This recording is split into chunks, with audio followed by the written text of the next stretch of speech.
बिस्मिल्लाहिर्रहमानिर्रहीम। अस्सलाम वालेकुम। हामिद इदरीस आपकी खिदमत में हाजिर है। तो आज हम बनाएंगे आलू वाला लच्छा पकौड़ा, जो कि बहुत ही मज़ेदार बनता है, बनाना बहुत ही आसान है। तो चलिए देखते हैं हमको आलू वाला लच्छा पकौड़ा बनाने के लिए किन किन चीज़ों की ज़रूरत है। तो चलिए स्टार्ट करते हैं।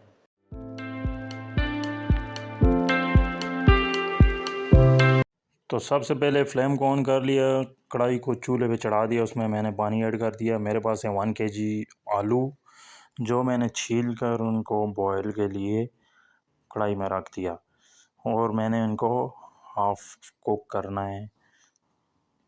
और बाद में आपको बताऊंगा कि ये मैंने कुक क्यों किया है, बॉयल में क्यों कर रहा हूँ। ठीक है, अब इनको पानी से निकाल लेंगे और पानी से निकालने के बाद हमने इनको ठंडा होने के लिए रख देना है। सही अच्छी तरह से ठंडे हो जाएं, फिर उसके बाद हमने इनको कद्दूकश कर लेना है। वीडियो में आप देख रहे हैं इस तरीके से आपने इनको सवैयों की शक्ल में बना लेना है, लच्छे की शक्ल में ये बन जाएंगे। उसके बाद अपने बारी बारी साहब को करके, तो उसके बाद अब बारी आती है बाकी मसालों की। हमने ऐड कर दिया सब्ज़ धनिया और उसके बाद हमने ऐड कर दिया सब्ज़ चिल्ली, सब्ज़ मिर्च, जो कि इसके बाद हमने ऐड कर दिया एक अंडा। एक अदद अंडा ऐड करने के बाद हमने 1 टीस्पून नमक और 1 टीस्पून इसमें हल्दी।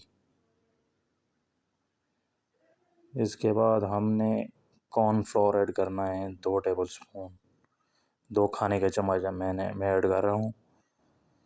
उसके बाद हमने इनको मिक्स करना है। तो बॉयल हमने आलू को इसलिए किया था कि जो आलू हम कद्दूकश करेंगे वो पानी ना छोड़ें। अगर हमने फ्रेश आलू वो इस तरह कद्दूकश किया होता तो अब ये बहुत सारा पानी छोड़ देते, तो इसलिए हमको फ्राई करने में बहुत प्रॉब्लम होती।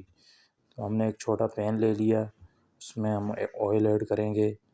ऑयल ऐड करने के बाद हमने ऑयल को गर्म करना है हाई फ्लेम पर, और उसके बाद हमने पकोड़े की शक्ल में इनको ऑयल में डालना है। बहुत ही मज़े के बनते हैं और बनाना कोई मुश्किल नहीं है, बहुत ही आसान है।